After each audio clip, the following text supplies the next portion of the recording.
Luis Estrada, director de SPIN. Gusto en saludarte, Luis. Han seguido como nadie, han medido como nadie estas conferencias. Luis, ¿qué nos dices de estos 2 meses? Buen día. ¿Qué tal, Ciro? Gracias, muy buenos días. Pues sí, estamos revisando todos los días la conferencia, la vemos, la leemos, la analizamos, la medimos, y lo que creo que queda como saldo fue muy interesante. Por cierto, hoy le preguntó uno de los reporteros justo al presidente, diciéndole, bueno, pues lleva 2 meses, ¿cuáles son sus logros? Y se tardó en contestar. Sorprendió que pues claramente este asunto de los temas que trata de posicionar en los mensajes iniciales pues no necesariamente tiene el impacto que él quisiera, y en realidad pues vemos una especie de ejercicio en el cual se vuelve un tipo de audiencia pública en la cual los reporteros pues traen sus propias agendas, sus propios temas, le preguntan, y el presidente pues trata de lucirse frente a ellos, evadiendo preguntas, posponiendo las respuestas.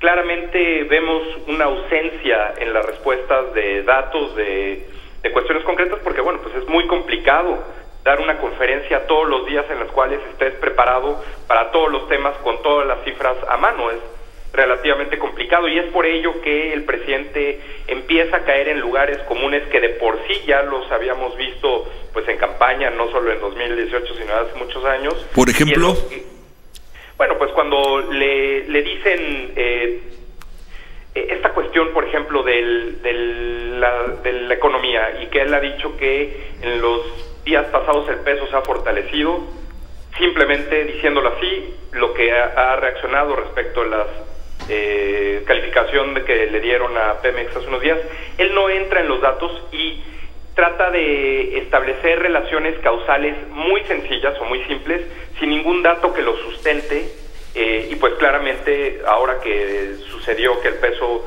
se depreció frente al dólar, pues no tuvo nada más que comentar. Las frases que él replica, frases que él replica durante todo el tiempo, pues no son, el mecanismo es, contesta con una frase o un refrán o algo que le caracteriza, y si puede, especialmente cuando no tiene datos que él puede manejar fácilmente, se va a referencias históricas, cita a Juárez, a Comonfort, a todo lo que sea histórico que le favorezca, alguna frase de Benito Juárez, o incluso, si es conveniente, como lo ha hecho especialmente esta semana, referencias al periodo neoliberal, en el cual pues todo estaba mal y ahora pues todo va a estar bien, repito, sin una cuestión de causalidad concreta o algún documento que lo sustente. Bueno, ponías en el tuit que hoy, a 2 meses, debutó en las conferencias de prensa, debutó el vocero, Jesús Ramírez. Así es, por primera vez en las conferencias de prensa del presidente, en las mañaneras, que es, ya hemos platicado, el evento en el cual está centrada la comunicación del gobierno, incluso la cuenta de comunicación social del gobierno del presidente, la cual es titular el propio Jesús Ramírez. Hoy le preguntaron porque al parecer no estaba claro cuál había sido el estatus de su declaración patrimonial, y entonces le dijo el presidente, bueno, pues ahora le contesta, y entonces ya se paró a contestar. Pero esto sigue así, es decir, tenemos todavía hoy 3 secretarios que no han asistido en lo más mínimo a las conferencias del presidente. ¿Qué son? No han ido, nunca han estado ahí. Semarnat, Sedatu y Cultura nunca han estado ahí. Bueno.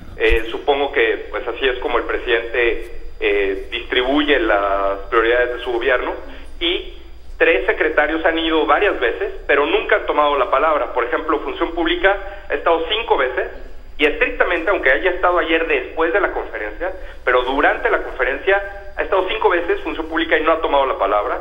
Economía ha estado 3 veces y no ha tomado la palabra, y Hacienda ha estado 2 veces y no ha tomado la palabra.